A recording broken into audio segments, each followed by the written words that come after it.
إن الحمد لله نحمده ونستعينه ونستغفره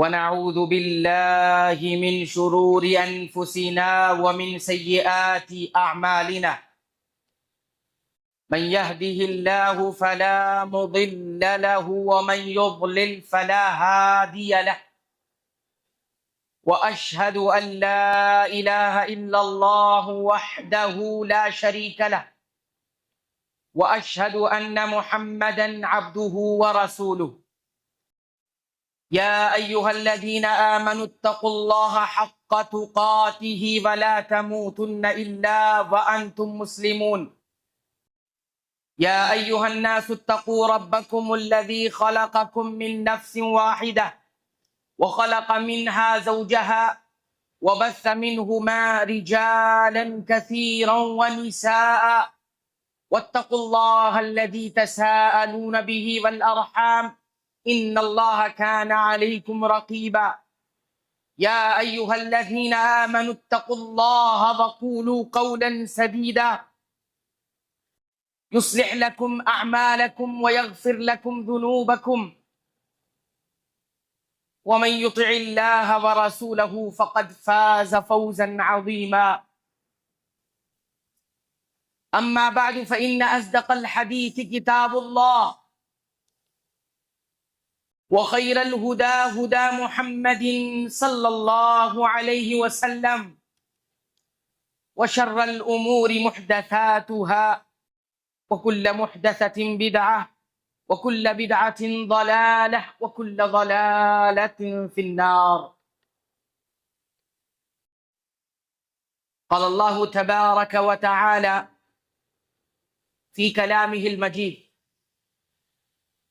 يا أيها الذين آمنوا توبوا إلى الله توبة نصوحا عسى ربكم أن يكفر عنكم سيئاتكم ويدخلكم جنات تجري من تحتها الأنهار.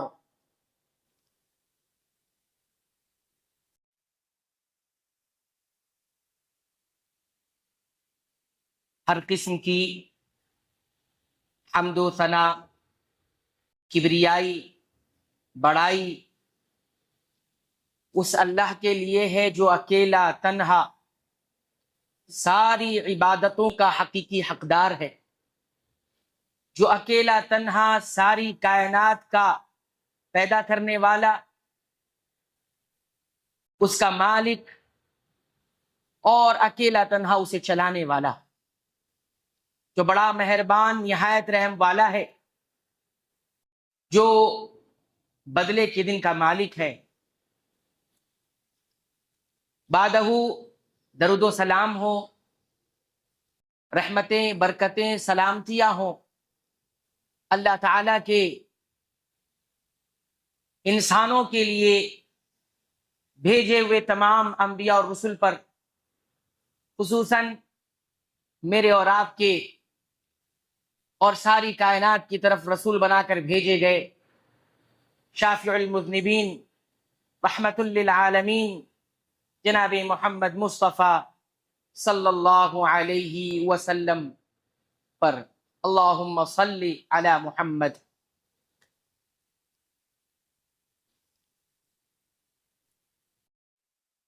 محترم حاضرین،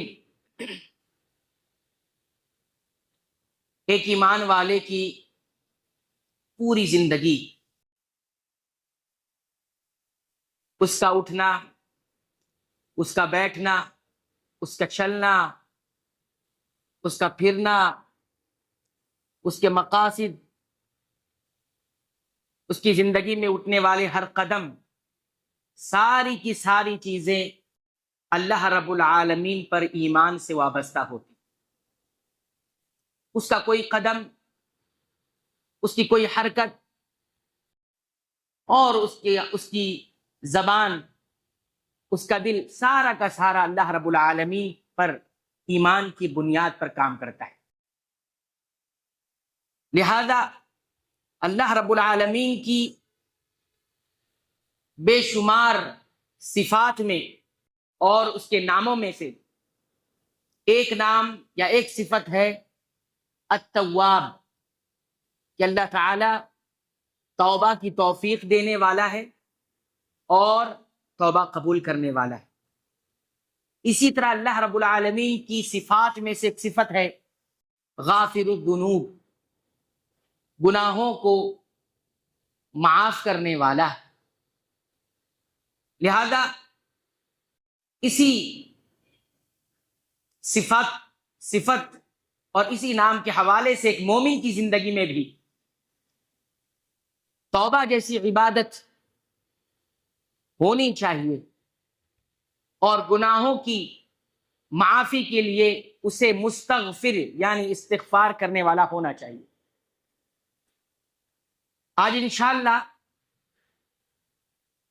اللہ کے فضل و توفیق سے سچی توبہ سے متعلق کچھ باتیں آپ حضرات کی خدمت میں رکھی جائیں گی۔ اللہ سے دعا ہے رب العالمین تو مجھے کتاب و سنت اور فہم صحابہ کے مطابق حق بات کہنے کی توفیق عطا فرما، اور ہم تمام کو ان تمام باتوں کو بغور سننے، اس پر غور کرنے اور اس پر عمل کر کے دوسروں تک پہنچانے کی توفیق عطا فرما، آمین۔ قرآن حکیم سورہ النور کی آیت نمبر 31 میں اللہ فرماتے ہیں وَتُوبُوا إِلَى اللَّهِ جَمِيعًا، اور تم سب اللہ کی طرف لوٹو، تم سب اللہ کی طرف پلٹو، ایھا المؤمنون، اے ایمان والو، لعلکم تفلحون، تاکہ تم کامیاب ہو جاؤ، تاکہ تم فلاح پا جاؤ۔ دو باتیں اس آیت کریمہ میں، ایک حکم کے طور پر آئی ہے ایک بات، اور دوسری بات اس کے نتیجے کے طور پر آئی ہوئی۔ حکم یہ ہے کہ تم اللہ کی طرف لوٹو، توبہ کرو، نتیجہ یہ ہوگا کہ تم فلاح پا جاؤ گے۔ گویا یہ معلوم ہوا کامیابی اور فلاح پانے کے لیے توبہ شرط ہے، بغیر توبہ کے فلاح کی چاہت رکھنا، امید لگانا، یہ اللہ رب العالمین پر کما حق و ایمان لانے کی بات نہیں۔ وَتُوبُوا إِلَى اللَّهِ جَمِيعًا أَيُّهَا الْمُؤْمِنُونَ، اے ایمان والو تم سب اللہ کی طرف پلٹو۔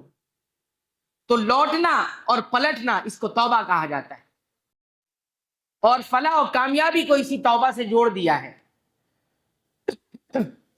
فلاح کس کو کہتے ہیں؟ فلاح میں دو چیزیں ہوتی، جس کو ہم عام طور سے کامیابی کہتے ہیں، لیکن قرآن حکیم کامیابی کو فلاح کہتا ہے، کہیں فوز کہتا ہے، کہیں فلاح کہتا ہے۔ فلاح کا مطلب یہ ہوتا ہے جس میں دو باتیں ہوں، انسان جو چاہتا ہو وہ اسے مل جائے، اور جسے ناپسند کرتا ہو اس سے دور ہو جائے۔ چاہت والی چیز مل جائے اور جس کی چاہت نہیں ہے وہ دور ہو جائے، یہ دونوں کا نام فلاح ہے۔ تو مومن کی زندگی میں کیا چاہت ہے؟ اللہ کی رضا اور اس کی جنت، اور کیا چیز ناپسند کرتا ہے؟ اللہ کی ناراضگی اور اس کی جہنم۔ یہ دونوں جب مکمل ہوں گے تو اس کو فلاح کہا جاتا ہے، اور اللہ تعالیٰ نے اس کو حاصل کرنے کے لیے کیا کہہ دیا؟ وَتُوبُوا إِلَى اللَّهِ جَمِيعًا، کہ تم سب اللہ کی طرف پلٹو۔ دوسری آیت کریمہ دیکھیے جو سورہ التحریم کی 8 نمبر آیت ہے، اللہ فرماتے ہیں یا ایھا الذین آمنوا، اے وہ لوگوں جو ایمان لائے ہو، توبوا الی اللہ توبتن، پلٹو اللہ کی طرف، لوٹو اللہ کی طرف، توبتن، ایسے لوٹو، نصوحن، جو سچا ہو لوٹنا، خالص ہو لوٹنا۔ نتیجہ کیا ہوگا؟ عسیٰ ربکم ان یکفر عنکم سیئاتکم، یہ قوی امید ہے کہ تمہارا پالنے والا تمہارے سارے گناہوں کو مٹا دے گا، ختم کر دے گا۔ وَيُدْخِلَكُمْ جَنَّاتٍ تَجْرِي مِن تَحْتِهَا الْأَنْهَارُ، اور تمہیں داخل کرے گا ایسے باغات میں، ایسی جنتوں میں، تجری من تحتها الانہار، جن باغات کے نیچے نہریں جا رہی ہیں. یہاں بھی دیکھیے دو چیز، حکم دیا گیا اللہ کی طرف پلٹو. نتیجے کے طور پر دو باتیں آئی ہیں. ایک تو لوٹنے کی صورت میں جو کچھ تم نے کیا ہے وہ اللہ رب العالمین ختم کر دے گا، معاف کر دے گا. اور اس کے بعد دوسری چیز جو ملنے والی ہے نتیجے کے طور پر، مسبب کے طور پر، وہ ہے تمہیں نہ صرف معاف کرے گا بلکہ تمہیں اپنی اس جنت میں داخل کر دے گا جس کے نیچے نہریں جا رہی. لیکن بات یہ ہے اتنا بڑا انعام کہ گناہ بھی معاف ہو جائے اور انعام بھی مل جائے. دیکھیے یہاں سیکھنے والی چیز کیا ہے؟ وَيُكَفِّرَ عَنْكُمْ سَيِّئَاتِكُمْ، تمہارے گناہوں کو معاف کر دے گا. یہی عدل، یہ فضل ہے. کیا ہے یہ؟ فضل. یہ عدل ہے. آپ نے غلطی کا اعتراف کیا، معافی مانگی، تو عدل کا تقاضا یہ ہے کہ تمہاری غلطیوں کو معاف کر دیا جائے. کیا کر دیا جائے؟ معاف کر دیا جائے. اتنا کافی تھا، عدل ہو گیا. لیکن رب العالمین کیا ہے؟ ذو الفضل العظیم ہے، بڑے فضل والا ہے. تو آگے فرمایا معافی نہیں کروں گا میں. وَيُدْخِلَكُمْ جَنَّاتٍ تَجْرِي مِن تَحْتِهَا الْأَنْهَارُ، میں فضل کرنے والا ہوں، معاف بھی کروں گا، اور آئیے معافی کے بعد تمہیں جنت بھی ملنے والی. اہل علم نے اس آیت کریمہ سے ایک تربیت اور نقطہ بتایا ہے. وہ یہ بتایا ہے کہ اگر آپ سے غلطی ہو جائے، کچھ خطا ہو جائے، کسی کا آپ نقصان کر بیٹھو یا کسی کے ساتھ کچھ غلط کر بیٹھو، اور اگر آپ اس سے معافی مانگنا چاہتے ہو تو کیسے معافی مانگنا ہے؟ معافی کے طور پر آپ معافی بھی مانگو اور اس کو کچھ گفٹ اور تحفہ بھی پیش کرو. أَن يُكَفِّرَ عَنْكُمْ سَيِّئَاتِكُمْ وَيُدْخِلَكُمْ جَنَّاتٍ تَجْرِي مِن تَحْتِهَا الْأَنْهَارُ، تمہیں جنت عطا کرے گا جس کے نیچے نہریں جاری. عربوں کے یہاں ایک اچھی چیز، ایک اچھی عادت پائی جاتی ہے کہ کبھی ان سے کوئی غلطی ہو جاتی، کسی کا وہ نقصان کر بیٹھتے غلطی سے، تو جب معافی مانگتے تو معافی کے طور پر کیا کرتے تھے معلوم ہے؟ جیسے مان لو کسی کی گاڑی سے ٹکرا گئی اور غلطی جس کی ہے، سب سے پہلی چیز وہ اپنے آپ پر واجب سمجھتا تھا کہ مجھے معافی مانگنا، تو وہ معافی مانگتا تھا اور جو ہرجانہ اس کا ہے وہ بھی دیتا. یعنی اس نے کیا کیا؟ معافی نامہ لکھا، لکھنے کے بعد اس میں جو ہرجانہ ہے، جو اس کا نقصان کی بھرپائی کا جو اماؤنٹ ہے وہ بھی رکھتا، اور ساتھ میں ایک گفٹ بھی رکھتا، اور وہ لے جا کے اس کو دیتا کہ یہ میرے طرف سے معافی نامہ ہے، معاف کر دیجئے، اور آپ کا جو نقصان ہوا ہے یہ اس سے پورا کر لیجئے، اور یہ چھوٹا سا گفٹ بھی ساتھ میں. وَأَن يُكَفِّرَ عَنْكُمْ سَيِّئَاتِكُمْ وَيُدْخِلَكُمْ جَنَّاتٍ تَجْرِي مِن تَحْتِهَا الْأَنْهَارُ. اللہ کہتا ہے کہ میں گناہ بھی معاف کروں گا اور جنت بھی دوں گا. گناہ بھی معاف ہوگا اور جنت بھی ملے گی. ایمان والے کی سرشت میں یہ داخل ہے کہ رب کی جو صفت ہے، ان صفت کے جو تقاضے ہیں اس کو بھی اپناتا ہے.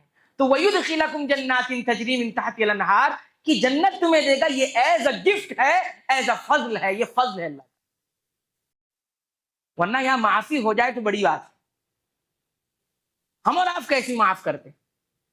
ہم معاف کرتے نہیں. اگر معاف بھی کر دیا تو اس انداز سے معاف کرتے ہیں کہ اس معافی کی بھی ضرورت نہیں رہی.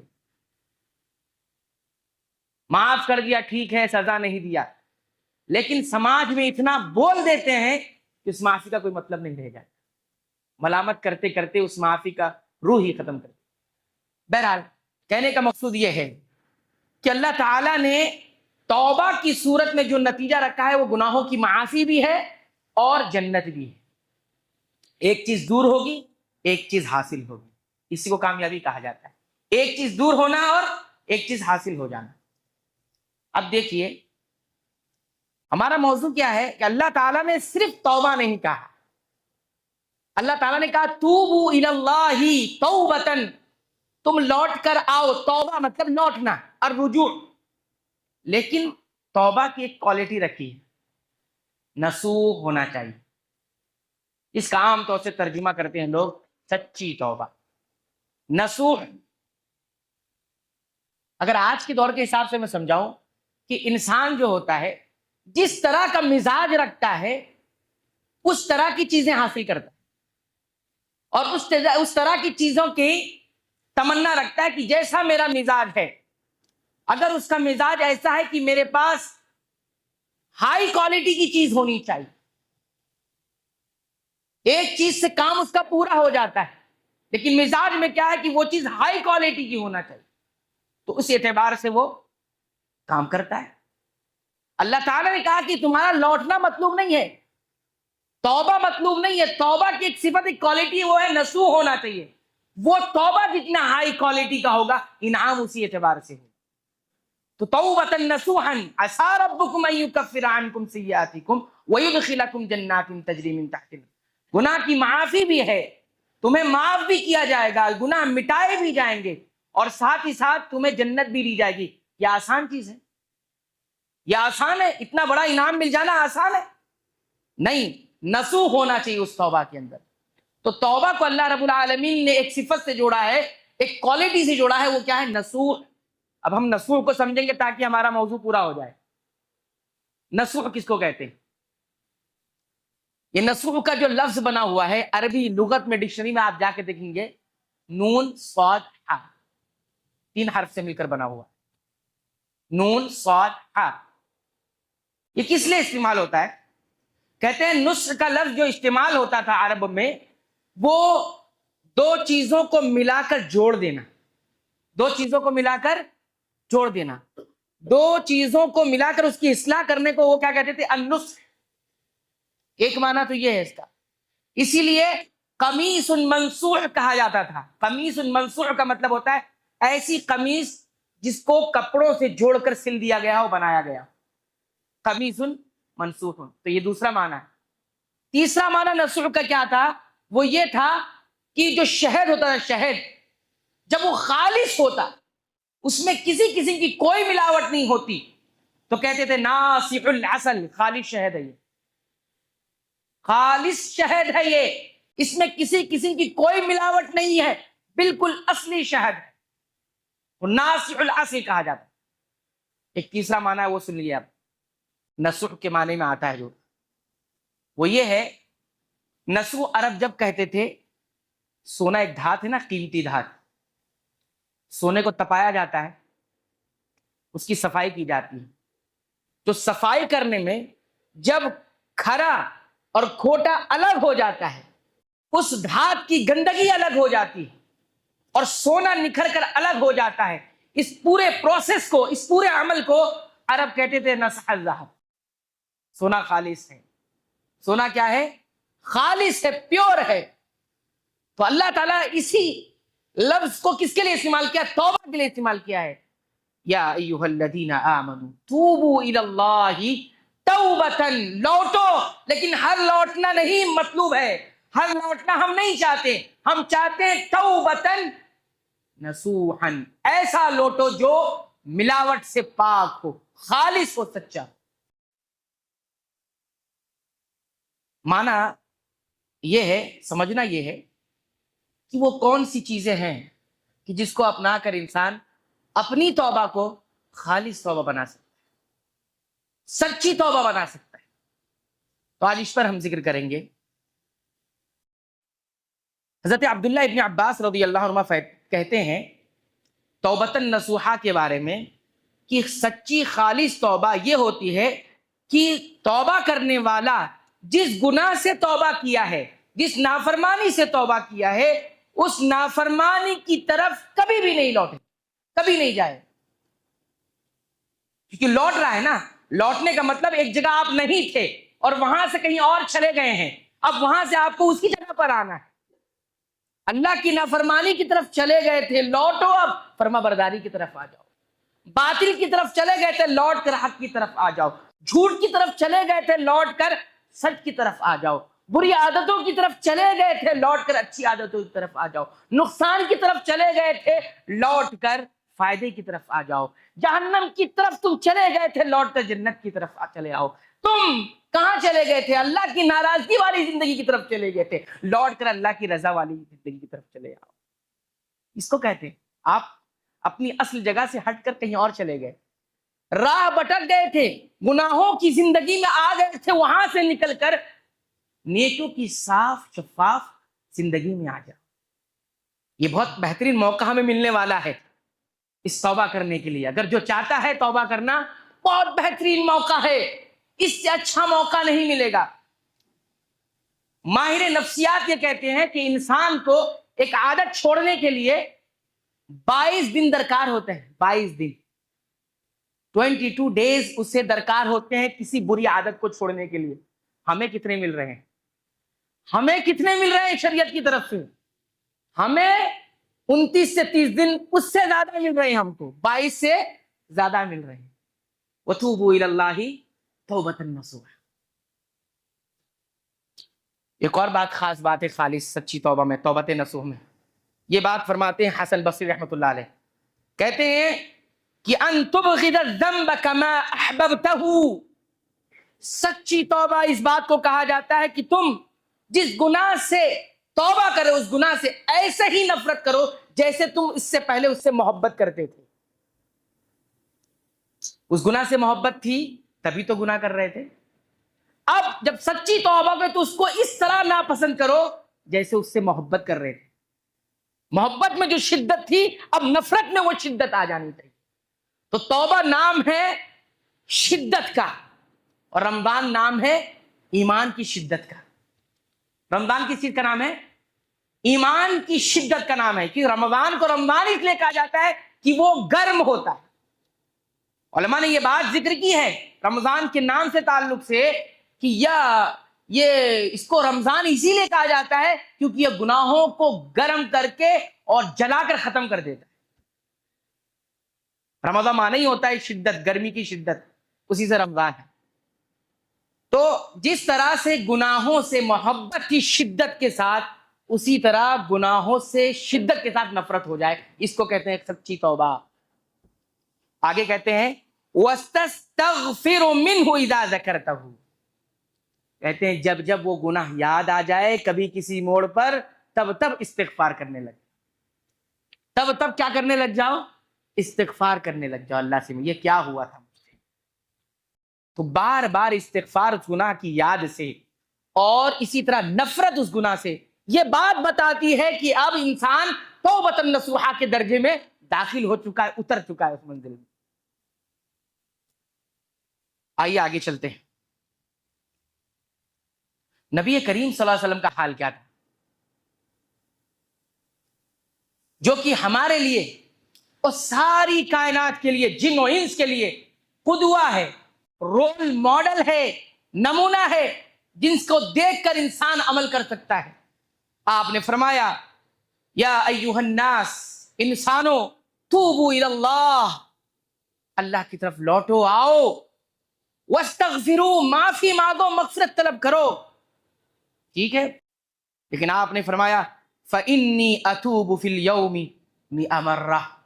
کہتے ہیں میرا حال یہ ہے کہ میں ایک دن میں 100 مرتبہ اللہ سے توبہ کروں، 100 مرتبہ عمل کروں. یہ آپ کا دعویٰ ہے. آپ صلی اللہ علیہ وسلم کا کیا ہے؟ یہ دعویٰ ہے. اب دعویٰ پر عمل دلیل ہوتا ہے، تو دلیل دیکھیے، آپ کے عمل کی دلیل دیکھیے. یہ صحیح مسلم کی روایت تھی.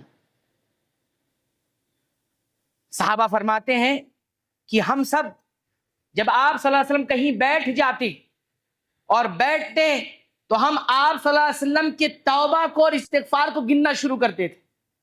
کیا کرتے تھے؟ گننا شروع کرتے تھے.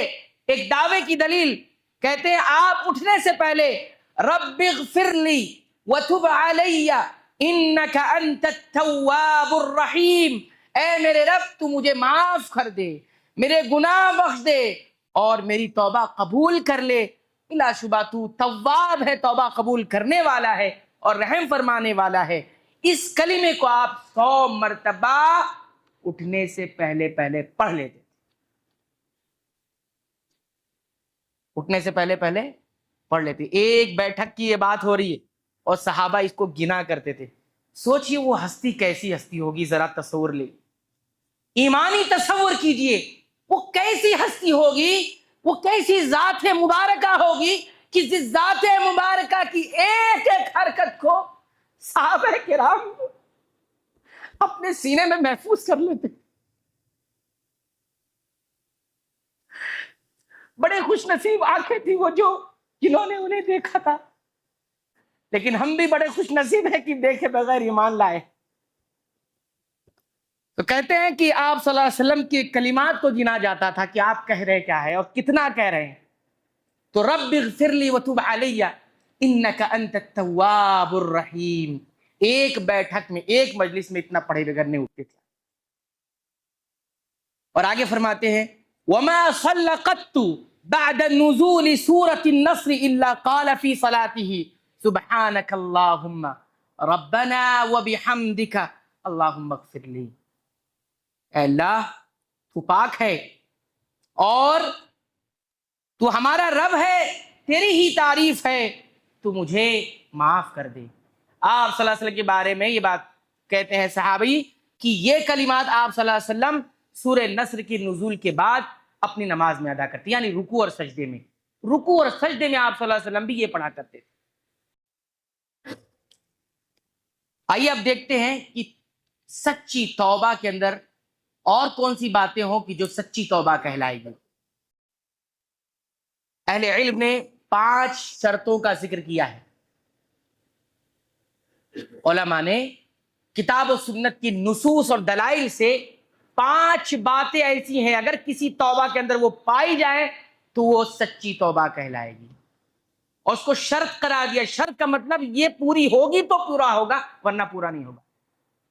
فقہا کی اصطلاح میں شرط کہتے ہیں کہ جس کے ہونے سے وہ چیز ہوگی اور اس کے نہ ہونے سے وہ چیز نہیں ہوگی۔ جیسے نماز کے لیے کیا وضو کیا ہے؟ شرط، شرط ہے، نماز کا حصہ نہیں ہے لیکن شرط ہے۔ نماز پڑھنے کے لیے وضو کا ہونا ضروری ہے، وضو کے ہونے سے نماز ہونا ضروری نہیں ہے، لیکن نماز ہونے کے لیے وضو ہونا ضروری ہے۔ ایسے ہی یہ 5 شرطیں ہوں گی تو توبۃ النصوح سچی توبہ کہلائے گی۔ نمبر 1، وہ 5 شرطیں کہہ کر بات مکمل کریں گے۔ الاخلاص للہ تعالی، توبہ کے اندر توبہ کے اندر انسان مخلص ہو، یعنی وہ توبہ رب العالمین کی وجہ سے ہی کر رہا ہو۔ اس میں 3 باتیں یاد رکھیے، اس پہلی شرط میں 3 باتیں۔ نمبر 1، اس توبہ سے مقصود اس کا اللہ کو خوش کرنا۔ 1، اس توبہ سے اس کا مقصود اللہ کی طرف سے ملنے والا ثواب حاصل کرنا۔ 2، 3، اس توبہ سے مقصود اللہ کی طرف سے گناہ کرنے کی وجہ سے جو عذاب ملنے والا ہے اس سے نجات ہو۔ بات سمجھ میں آئی؟ اللہ کو خوش، اللہ کا ثواب اور اللہ کے عذاب سے نجات۔ اللہ کی رضا، اللہ کا ثواب حاصل کرنا جو اللہ نے رکھا، اور اللہ نے جو گناہ کی وجہ سے عذاب رکھا اس سے نجات پانے کے لیے، یہ 3 باتیں ایک شرط میں جمع ہوگی تو اس کو کہا جاتا ہے اخلاص۔ کوئی اگر توبہ کسی اور کو خوش کرنے کے لیے کر رہا ہو تو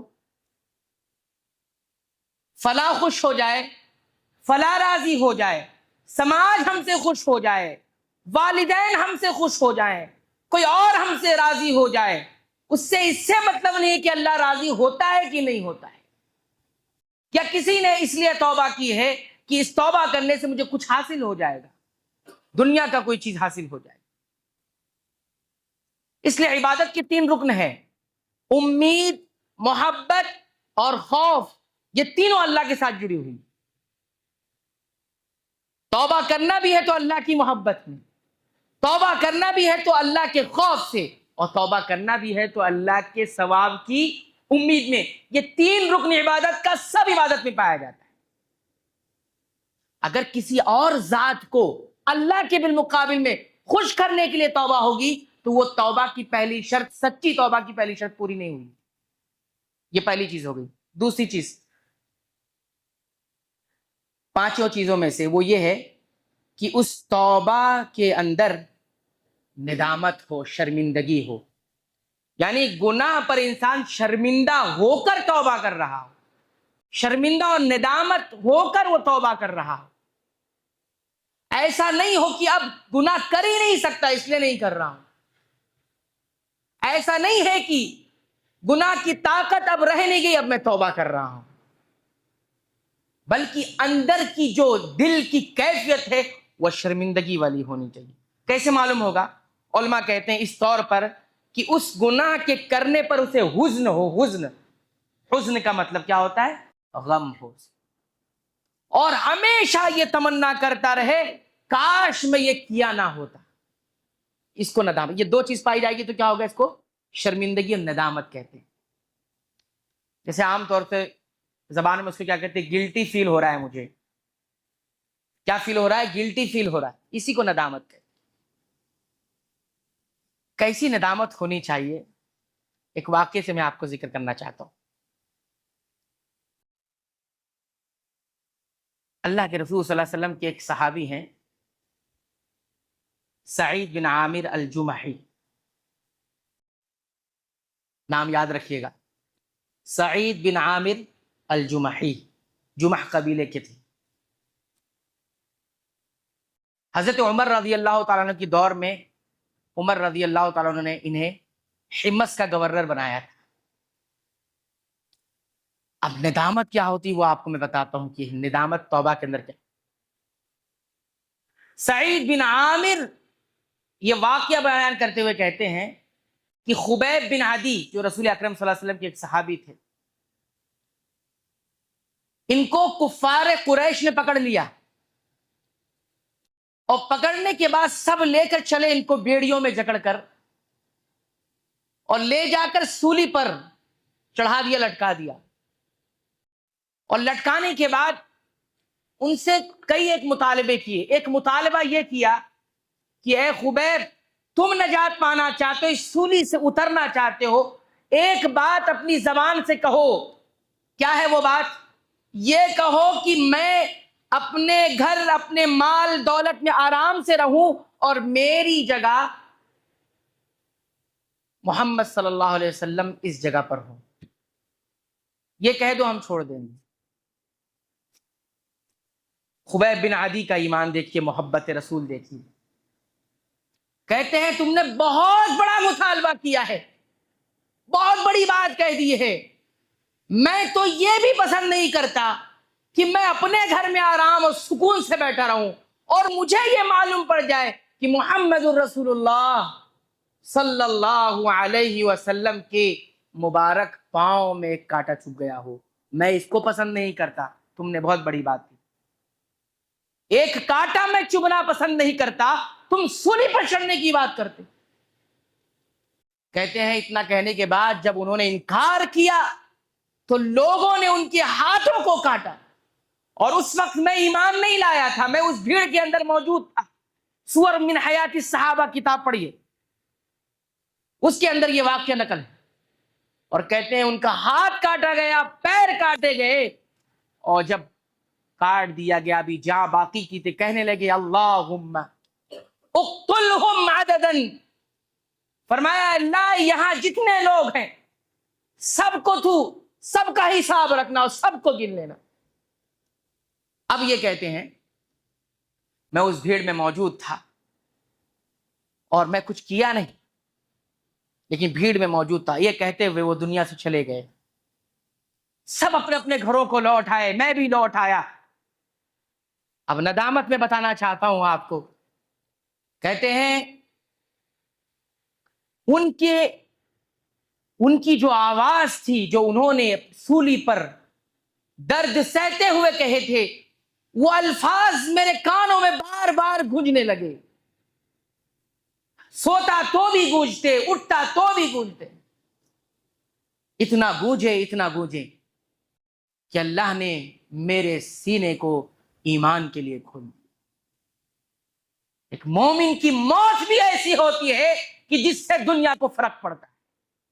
مومن جیتا بھی ہے تو اس کے جینے سے دنیا کو فرق پڑتا ہے، اور مومن مرتا بھی ہے تو اس کے مرنے سے دنیا کو فرق پڑتا ہے۔ آج مسلمان اس حالت میں ہے، ان کے جینے سے دنیا کو کوئی فرق نہیں، ان کے مرنے سے دنیا کو کوئی فرق نہیں۔ ان کی موت نے انہیں ایمان دلایا، سبب بنا ایمان لانے کا۔ اب دیکھیے حمص کا گورنر جب بنا دیا تو حمص والوں نے شکایت کی۔ کیا شکایت کی؟ کہ ہمارا جو امیر ہے حضرت عمر رضی اللہ تعالیٰ عنہ کے پاس جب بھی کوئی وفد آتا کسی علاقے سے تو پورا جائزہ لیتے، اور خاص طور پر جو امراء اور گورنر ہوتے ان کے بارے میں پوچھتے کہ یہ اپنا کام صحیح سے کر رہے ہیں کہ نہیں کر رہے۔ عمر رضی اللہ تعالیٰ عنہ کو گورنر جب بنایا تھا، مورخین نے لکھا ہے کہ سعید بن عامر وہ نوجوان ہے جس نے دنیا بیچ دی ہے، آخرت خرید لی ہے۔ سعید بن عامر وہ جوان ہے اشتری الآخرۃ بالدنیا، جس نے دنیا بیچ کر آخرت خرید لی۔ اور واقعہ پڑھیے، ان کی سیرت پڑھیے، نہ ایمان میں زلزلہ آ جائے تو کہیے گا۔ شکایت ایک یہ کی کہ یہ سعید بن عامر جو ہے یہ بیٹھے بیٹھے اچانک بے ہوش ہو جاتے ہیں، ان کو بیماری ہے، آپ نے کیسا گورنر رکھا؟ کئی ایک شکایتیں کی تھی۔ بہرحال شکایتیں سننے کے بعد عمر رضی اللہ تعالیٰ عنہ نے یہ کہا کہ اللہ سے دعا کیا، اللہ میں نے تیرے بندوں میں سب سے بہترین بندے کو گورنر بنایا تھا اور اس کے بارے میں مجھے شکایت ملی، اے اللہ میرے گمان کو کبھی خراب نہ کرنا، میرا گمان کبھی خراب نہ ہو جائے اور میں کہیں خائن نہ ہو جاؤں کہ میں نے لوگوں پر ایسے انسان کو گورنر بنا دیا جو صحیح نہیں تھا۔ یہ دعا کرنے لگے۔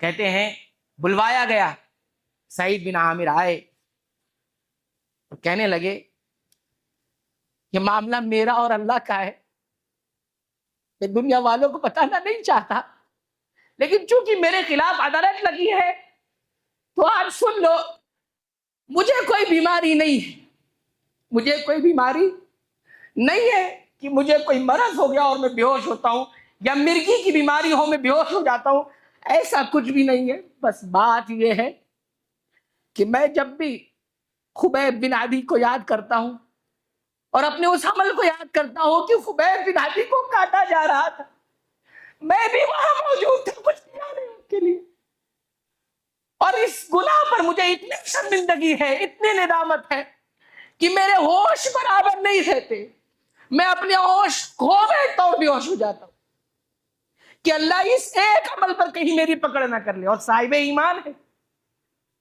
ایمان کی حالت میں یہ ندامت اس کو کہا جاتا ہے۔ اس طرح سے انسان ندامت محسوس کرے تو یہ سچی توبہ کہلاتا ہے۔ واقعات کہنے کو بہت سارے ہیں، لیکن توبہ کے اندر ندامت کیا ہوتی ہے؟ سچی توبہ ہوتی ہے۔ تیسری چیز سچی توبہ میں یہ ہے کہ انسان اس گناہ سے فوری طور پر رک جائے۔ اگر نہیں رکتا تو اس کی توبہ توبہ نہیں ہوگی، اور اگر اس گناہ کا تعلق اللہ کے حق سے ہے تو اگر وہ حرام کام ہے تو اس کو چھوڑنا ہوگا، اور اگر وہ واجبی کام ہے تو اس کام کو فوراً ادا کرنا ہوگا، ہے نا؟ حرام چھوڑنا بھی تو گناہ ہے، حرام اپنانا بھی گناہ ہے، تو حرام کو چھوڑنا توبہ کہلائے گا، اور واجبی چیز کو چھوڑنا گناہ ہے تو واجبی چیز کو کرنا توبہ کہلائے گا۔ اور کہتے ہیں تیسری بات یہ کہ اگر اس کا تعلق، اس گناہ کا تعلق توبہ جس سے کر رہا ہے اس کا تعلق بندوں کے حقوق سے ہے تو ان کے حقوق کو فوری طور پر ادا کرنا ہو، فوری طور پر مالی حقوق تو مالی حقوق ادا کرنا۔ تفصیل کا موقع نہیں ہے لیکن ساری باتیں ذکر کی جاتی ہیں۔ یہ تیسری شرط ہو گئی۔ چوتھی شرط، اس گناہ کی طرف کبھی نہ لوٹنے کا عزم کرنا۔ اب اس گناہ کی طرف نہیں جائیں گے، اس زندگی کی طرف اب نہیں جائیں گے، جس زندگی کی طرف سے لوٹ کر آئے ہیں اب اس زندگی کی طرف نہیں جانا ہے، اس گناہ کی طرف نہیں جانا ہے۔ یہ اگر پختہ عزم کر لیا تو یہ سچی توبہ ہے۔ پانچویں اور آخری شرط کہہ کر بات مکمل کریں گے، وہ یہ ہے، ان تمام شرط کو پورا کرنے کے بعد پانچویں ایک شرط اور پوری کرنی ہوگی۔ وہ کیا ہے؟ توبہ کے قبول ہونے کا جو وقت ہے اس کے ختم ہونے سے پہلے پہلے توبہ ہو۔ اب یہ توبہ کا جو قبول ہونے کا وقت ہے یہ دو ہے، ایک وقت خاص ہے جو سب کے ساتھ ہے، اور ایک عام ہے جو سب کے ساتھ۔ خاص ہر ایک کے ساتھ الگ الگ ہے، اور عام کا مطلب سب کے ساتھ۔ خاص کا یہ مطلب ہے کہ انسان اگر موت کی حالت میں پہنچ گیا ہے، نزع کی حالت، غرغرے کی حالت، جب روح نکالی جا رہی ہے، اس وقت انسان توبہ کرے گا تو توبہ کا وقت ختم ہو چکا ہوگا۔ یہ ہر کسی کے ساتھ۔ یہ چاروں شرطیں ہونے کے باوجود بھی اگر غرغرے کی حالت میں توبہ کر رہا ہے تو توبہ سچی نہیں ہوگی۔ اور ایک اسی کے اندر جو توبہ کے قبول ہونے کا جو وقت ہے وہ جو سب کے ساتھ ہے، یہ تو ہر ایک کے ساتھ ہے، کسی کے وقت کا توبہ کا وقت تو ختم ہو گیا، لیکن جو زندہ ہے اس کا نہیں، تو یہ سب کے ساتھ خاص ہے۔ لیکن ایک عام ہے، وہ کیا ہے؟ سورج کے مشرق سے طلوع نہ ہو کر مغرب سے طلوع ہونے لگ جائے، یہ قرب قیامت میں ہوگا کہ ایک وقت آئے گا کہ سورج جہاں سے اب طلوع ہوتا ہے نکلتا ہے، وہاں سے نہ نکل کر کہاں سے نکلے؟ جہاں ڈوبتا ہے وہاں سے وہ طلوع ہونے لگ جائے، تو یہ عام وقت ہے۔ اس ایسی حالت آ جائے گی تو توبہ کرنے والوں کی توبہ کا دروازہ بند ہو چکا ہوگا، یہ عام۔ اس کی دلائل موجود ہیں، ہم یہاں دلیلوں کو ذکر نہیں کریں گے، وقت مکمل ہو چکا۔ بہرحال 5 شرطیں اگر کسی توبہ کے اندر پائی جائیں گی تو وہ سچی توبہ کہلائیں گی۔ لہذا ہمارے پاس ایک اچھا موقع آ رہا ہے، ایک بہترین موقع آ رہا ہے کہ ہم سچی توبہ کریں۔ اب توبہ کے بعد والی زندگی کیسی ہوگی؟ انشاءاللہ موقع رہا تو انشاءاللہ پھر کبھی اس کا ذکر کریں گے کہ توبہ کے بعد والی زندگی کیسی ہوگی۔ اللہ تعالیٰ سے دعا کرتے ہیں رب العالمین تو ہمیں سچی توبہ کی توفیق عطا فرما۔ اے اللہ تو ہمیں گناہوں کی زندگی سے دور کر کے رب العالمین نیکیوں کی زندگی پر لیا۔ رب العالمین تو ہمیں بری عادتوں کی زندگی سے چھوڑ کر اچھی عادتوں کی طرف والی زندگی کی طرف ہمیں لیا۔ اے اللہ تو ہمارے ایمان کو مضبوط فرما دے، اے اللہ تو ہمارے گناہوں کو معاف فرما دے۔ رب العالمین ایک اہم نیکی کا موقع آنے والا ہے، رب العالمین اس نیکی میں داخل ہونے سے پہلے رب العالمین تو ہماری صفائی، دلوں کی صفائی فرما دے، رب العالمین تو ہمارے روح کی صفائی فرما دے۔ اے اللہ تو ہمیں بخش دے، ہمارے والدین کو بخش دے، تمام مسلمانوں کو، اہل توحید کو بخش دے۔ آمین، تقبل یا رب العالمین۔